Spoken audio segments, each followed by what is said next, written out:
Hello दोस्तों, Pawar commerce आपके YouTube channel में आपका स्वागत है। आज से हम शुरू करने जा रहे हैं क्लास 11th अकाउंट्स।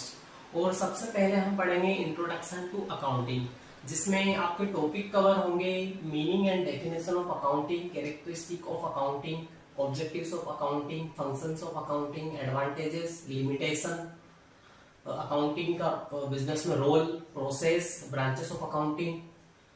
तो सबसे पहले हम डेफिनेशंस पढ़ने के पहले हम यहाँ जानना चाहेंगे कि एक्चुअल में अकाउंटिंग होता क्या है या अकाउंटिंग क्यों जरूरी है। फॉर एग्जांपल, हम कोई सा भी बिजनेस शुरू करते हैं, चाहे बिजनेस छोटा हो, जैसे पार्टनरशिप हो गया, प्रोप्राइटरशिप हो गया, या कोई सा कंपनी हो गया, या अदर आपका सोसाइटी या एनपीओ या बॉडी कॉर्पोरेट हो गया, जैसे कुछ एओपी हो गया, आपका एसोसिएशन ऑफ पर्सन्स हो गया। तो कुछ भी आप स्टार्ट करेंगे तो आपको उसमें अकाउंटिंग का बहुत बड़ा रोल है, क्योंकि अकाउंटिंग से ही आपका पूरा मैनेजमेंट समझ में आएगा कि आप कहाँ खड़े हो और आपको कहाँ आगे जाना है। तो ये सब आपको अकाउंटिंग से ही पता चलेगा कि डेली बेसिस पर आप हर चीज को याद नहीं रख सकते, उसके लिए आपको प्रॉपर रिकॉर्ड करना पड़ेगा। और रिकॉर्डिंग के द्वारा ही आपको पता चलेगा कि एक्चुअल में क्या चीजें हो रही है और हम कहाँ जा रहे हैं। तो सबसे पहले हम मीनिंग पढ़ेंगे अकाउंटिंग का। Accounting is a systematic process of recording, classifying, summarizing, analyzing and interpreting the financial transactions and communicating the result to the users thereof. The users of accounting information include owner, creditor, bank and financial institution, employees, government. It gives information on the resource available, the available resource have been employed, the result achieved by their use. It shows the profit or loss incurred during the accounting period, value and nature of assets, liabilities, owner security, that is capital. ये हमारा definition है, meaning है, ये हमें समझना है। तो accounting is systematic process, मतलब यहाँ एक व्यवस्थित प्रक्रिया है। किस चीज की प्रक्रिया है? जिसमें हम फाइनेंशियल ट्रांजेक्शन, मतलब आर्थिक लेन देन। आर्थिक लेन देन क्या होता है कि आपने कहीं से भी माल खरीदा है या किसी को माल बेचा है, या जैसे आपके वर्कर को आपने सैलरी दिया है, वेजेस दिया है, या कुछ भी एडमिन, ऑफिस एडमिन का खर्चा दिया है, कुछ किसी भी तरह से खर्च किया है, या कुछ आपका इनकम हुआ है, मॉनेटरी टर्म में जो भी पैसा आता है वो सब फाइनेंशियल ट्रांजेक्शन में आएगा। तो आप फाइनेंशियल ट्रांजेक्शन का रिकॉर्ड करेंगे। Accounting is systematic process of recording. Recording क्या? Financial transaction. And classifying, classify करना पड़ेगा आपको। क्लासिफाई किस तरह से करना पड़ेगा? एक रहता है आपका सब्सिडरी बुक, सब्सिडरी बुक बोलते हैं जिसे हम जर्नल बुक बोलते हैं, और एक आपका लेजर होता है जिसे हम मेन बुक बोलते हैं। सब्सिडरी बुक में ऐसा रहता है जैसे कि आपके 10 एम्प्लॉई है, 10 एम्प्लॉई की आप एंट्री एक साथ जर्नल में कर सकते हैं। सैलरी एक्सपेंस से सैलरी को डेबिट किया, टू आपने पूरे आपके जो भी एम्प्लॉइज हैं उनके सबके नाम लिख दिए टू में। तो उस तरह से आप एक जर्नल बना सकते हैं। लेकिन जर्नल एक सब्सिडरी बुक होती है जिसमें सभी का लेन देन, सभी के लेन देन लिखे जाते हैं। और एक आपकी मेन बुक रहेगी। मेन बुक में आपका, जिसे हम लेजर बोल रहे हैं, लेजर में ये रहेगा जैसे राम से रिलेटेड पूरे खर्चे हैं या इनकम है वो सब राम के अकाउंट में जाएंगे, श्याम से रिलेटेड है वो श्याम के अकाउंट में जाएंगे। तो इस तरह से आपको क्लासिफाई करना है। तो एक सिस्टमैटिक प्रोसेस है रिकॉर्डिंग की। क्लासिफाइंग, क्लासिफाइंग करना है आपको कि देखना है कि सब्सिडरी बुक में है या मेन बुक में है। ये समराइज करना है। समराइज का मतलब ये है कि आपको समरी बनाना है। समरी किस तरह से बनाना है? जैसे आप डेली बेसिस पे अकाउंटिंग कर रहे हैं, जितने भी ऑपरेटिंग ट्रांजेक्शन, ऑपरेटिंग एक्टिविटी के जो भी फाइनेंशियल ट्रांजेक्शन हो रहे हैं वो आप डेली बेसिस पे रिकॉर्ड करेंगे। लेकिन आपको देखना है कि मेरी एक्चुअल फाइनेंशियल की पोजीशंस क्या है। तो आपको एक्चुअल फाइनेंशियल पोजीशन ऐसा तो है नहीं कि एक एक दिन का बुक देखना पड़ेगा आपको, उसके लिए आपको समरी चाहिए। और समराइजिंग डाटा में आपका आएगा जैसे ट्रायल बैलेंस, P&L या बैलेंस शीट। जैसे फॉर द ईयर एंड 31 मार्च 2023 को आपको सिचुएशन देखना है। तो आपका अकाउंटिंग पीरियड एंड हो रहा है, वहां पे आपको बैलेंस शीट और ट्रायल बैलेंस और P&L से स्थिति समझ में आ जाएगी। जैसे P&L में आपको प्रॉफिट दिख जाएगा, आपके पूरे इनडायरेक्ट एक्सपेंसेस दिख जाएंगे, ट्रेडिंग में आपके डायरेक्ट एक्सपेंसेस दिख जाएंगे, आपका क्लोजिंग स्टॉक की क्या स्थिति है, आपका सेल क्या हुआ है, आपका परचेस क्या हुआ है। दूसरा आपका समराइजिंग में जैसे बैलेंस शीट है, तो बैलेंस शीट में आपको एक्चुअल समझ में आएगा कि क्या हमारी असेट्स की वैल्यू क्या है और एक्चुअल में हमें क्या लायबिलिटीज पे ऑफ करना है। तो ये आपको असेट्स आपके बैलेंस शीट से समझ में आ जाएगा। एनालाइजिंग एंड इंटरप्रेटिंग, एनालाइज क्या करना है आपको, फाइनेंशियल डाटा को एनालाइज करना है और एक मीनिंगफुल जजमेंट निकालना है कि एक्चुअल में हमारी फाइनेंशियल पोजीशन क्या है। और इसके बाद communicating the result to the users, इसका जो भी यूजर्स को हमें फाइनल जो आउटकम निकल रहा है वो कम्युनिकेट करना पड़ेगा। इसके यूजर्स कौन कौन हो सकते हैं, द यूजर ऑफ अकाउंटिंग, तो इसके यूजर हो सकते हैं आपके ओनर्स, ओनर हो सकते हैं, क्रेडिटर्स हो सकते हैं, आपके बैंक हो सकते हैं, फाइनेंशियल इंस्टीट्यूशन हो सकते हैं, आपका एम्प्लॉइज हो सकते हैं, गवर्नमेंट हो सकते हैं। ओनर को अकाउंटिंग इन्फॉर्मेशन क्यों देखना जरूरी है, क्योंकि उसे पता करना है कि एक्चुअल बेसिस में हमें प्रॉफिट हो रहा है या लॉस हो रहा है, हमारे फाइनेंशियल की पोजीशंस क्या है। क्रेडिटर वो व्यक्ति होता है या वो पार्टी होती है जिससे हमें उधार में माल खरीदना है, तो वो हमें तभी उधार देगा जब वो हमारे फाइनेंशियल देगा कि हमारी एक्चुअल पोजीशंस क्या है। और इसके बाद आपका बैंक हो गया, फाइनेंशियल इंस्टीट्यूशन हो गए, जिनका भी मेनली काम है लोन ही देना, वो भी आपको लोन तभी दे पाएगी जब आपकी ऑडिट रिपोर्ट देखेंगे वो, या आपके प्रोजेक्ट देखेंगे, और वो सब आपको पता चलेंगे सिर्फ अकाउंटिंग के द्वारा। एम्प्लॉइज, कोई भी व्यक्ति कहीं भी ज्वाइन करता है सबसे पहले कंपनी प्रोफाइल दिखता है कि कंपनी का क्या काम है, क्या टर्नओवर है, तो ये सब चीजें आपका अकाउंटिंग से पता चलेगा। गवर्नमेंट का मेनली रहता है टैक्सेशन वसूल करना, ये गवर्नमेंट की मेन इनकम है, और वो भी हमारे फाइनेंशियल से ही पता चलेगी कि एक्चुअल में हमारा क्या टर्नओवर है और क्या जीएसटी लग रहा है। फाइनली हमारी इतनी डेफिनेशन अभी कवर हुई है। अब इट गिव्स इंफॉर्मेशन, मतलब अकाउंटिंग आपको क्या इंफॉर्मेशन देता है कि द रिसोर्स अवेलेबल, मतलब आपके पास में क्या क्या संसाधन है और आपने उसको किस तरह से इम्प्लॉयड किया हुआ है। How the available resource have been employed, आपने उसको किस तरह से लगा रखा है रिसोर्स को। The result achieve by there use, मतलब उसके यूज करने के बाद आपको फाइनल आउटकम क्या मिल रहा है। It shows the profit earn और loss incurred during the accounting period, आपको अकाउंटिंग के द्वारा ही पता चलेगा कि आपने साल भर में या अकाउंटिंग पीरियड में क्या प्रॉफिट अर्न किया है या आपको क्या लॉस हुआ है, या आपकी वैल्यू क्या है, और आपके नेचर ऑफ असेट्स क्या है, और आपको लाइबिलिटी क्या पे ऑफ करना है, और आपके ओनर्स की इक्विटी मतलब कैपिटल क्या है। इस तरह से हमारी अकाउंटिंग की डेफिनेशन खत्म होती है। अब हम आगे पढ़ेंगे इसके कैरेक्टरिस्टिक क्या है। अकाउंटिंग तो हमने समझ लिया कि यार आपको सिस्टमेटिक प्रोसेस है, मतलब डाटा को रिकॉर्ड करना है, क्लासिफाई करना, समराइज करना है, एनालाइज करना है, इंटरप्रेट करना है, और आपके यूजर्स को कम्युनिकेट करना है, और इससे आपका फाइनेंशियल पोजीशन पता चलेगा। पर इसके कैरेक्टरिस्टिक क्या है, एट्रीब्यूट क्या है, ये हमें समझना पड़ेगा।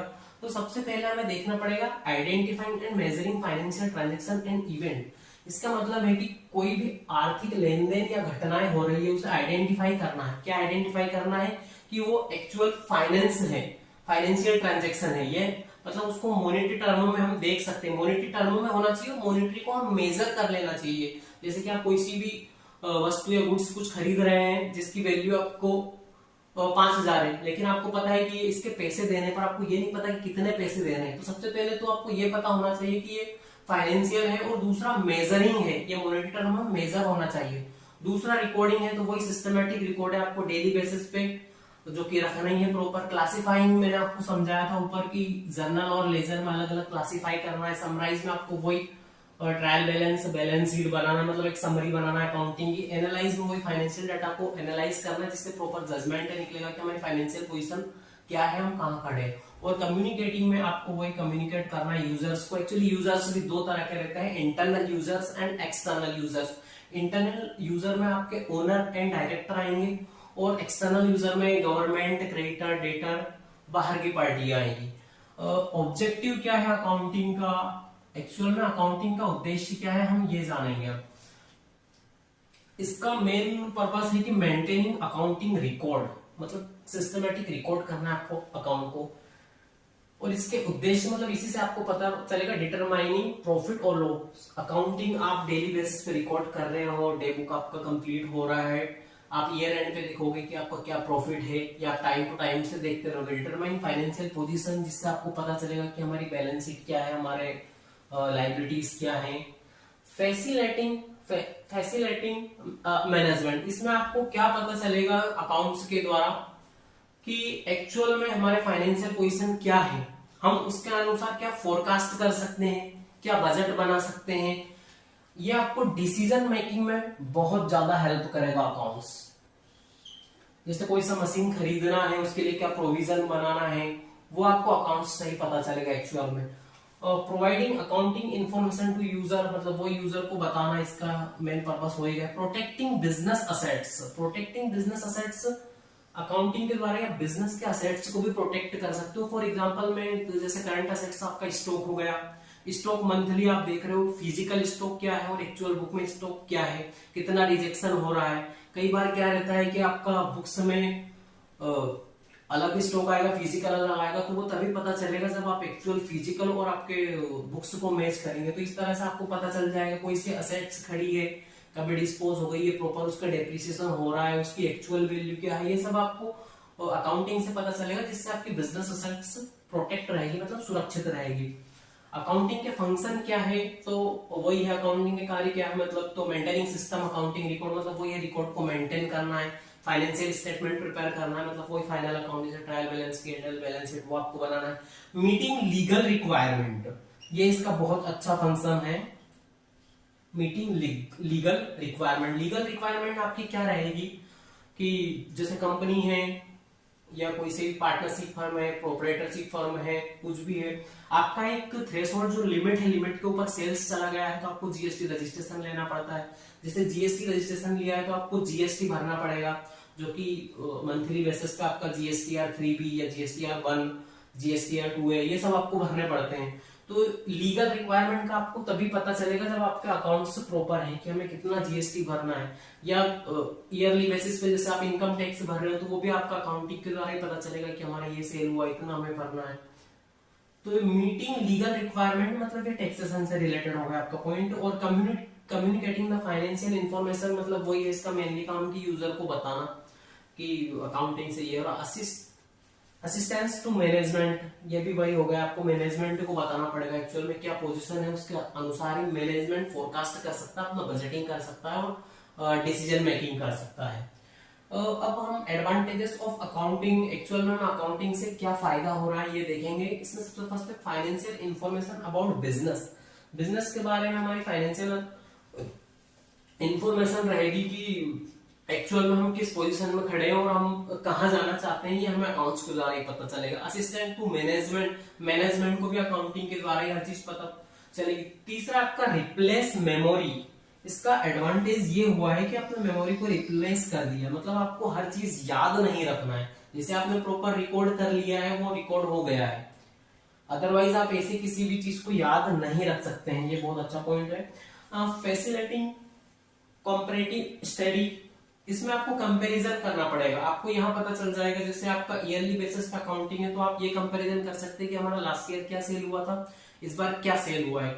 हमने जो एक एस्टिमेट माना था कि हमारा 10% सेल बढ़ेगा या 15% सेल बढ़ेगा, वो एक्चुअल में बढ़ा है, तो यही देखना आपको। फैसिलिटेट ये कॉम्पिटिटिव स्टडी, कंपैरेटिव स्टडी देखना, मतलब एक कंपैरिजन देखना है। दूसरा ये facilitates settlement of tax liability, जैसे कि हमने बात की थी जीएसटी वगैरह है उसका, तो वही है आपका टैक्स सेटलमेंट, जो भी लायबिलिटी है वो आपका इसी के द्वारा पता चलेगा, आपका अकाउंटिंग के द्वारा कि हमें कितना टैक्स भरना है। फैसिलिटिंग लोन, लोन्स का भी आपको अकाउंटिंग की, जैसे ओपनिंग बैलेंस जो आपने लोन लिया है पर मंथ आप इंस्टॉलमेंट दे रहे हैं, तो आपका एक्चुअल में क्लोजिंग क्या खड़ा है, ये आपको इसके द्वारा ही पता चलेगा। एविडेंस इन कोर्ट, जैसे कहीं पर मैटर हो जाता है कि कुछ भी इनकम टैक्स का नोटिस आ जाता है, तो आपके वहां पे क्या सिचुएशन रहेगी कि आपका एविडेंस के रूप में मदद करेगा अकाउंटिंग आपकी, आपका प्रॉपर अकाउंट है तो आप उसे कोर्ट में पेश कर सकते हैं। फैसिलिटिंग सेल ऑफ बिजनेस, जैसे आपको बिजनेस सेल करना है तो आपको बिजनेस की वैल्यू क्या है इसका पता भी आपको इसी के द्वारा लगेगा। Assistant in the event of insolvency, insolvency मतलब वही आपको दिवालिया हो गया उस टाइम पर आपको किसको पहले प्रायोरिटी देना है पैसे की, वो चीजें भी आपको इसी से पता चलेगी। ये एक्चुअली पार्टनरशिप का पॉइंट है जो पार्टनरशिप यहाँ पर कवर नहीं होगा, बाकी वही है इंसॉल्वेंसी के टाइम पे भी आपकी अकाउंटिंग यूजफुल रहेगी। Helpful in partnership account, partnership account में जैसे क्या रहता है, 1 2 3 पार्टनर है, तो किसी भी नए पार्टनर का एडमिशन हुआ है या कोई पुराना पार्टनर का रिटायरमेंट है या पार्टनर की डेथ हो गई है, तो उसमें भी आपको पीएसआर रहता है, प्रॉफिट शेयरिंग रेशो, तो वो सब अकाउंटिंग के द्वारा ही आपको पता चलेगा। अब दोस्तों limitation of accounting, role of accounting in business, accounting process, branches of accounting, ये हमारे टॉपिक आगे के रह गए हैं। आज हमने 4 टॉपिक कवर किए हैं, इसके आगे के टॉपिक हम नेक्स्ट क्लास में कवर करेंगे। Thank you.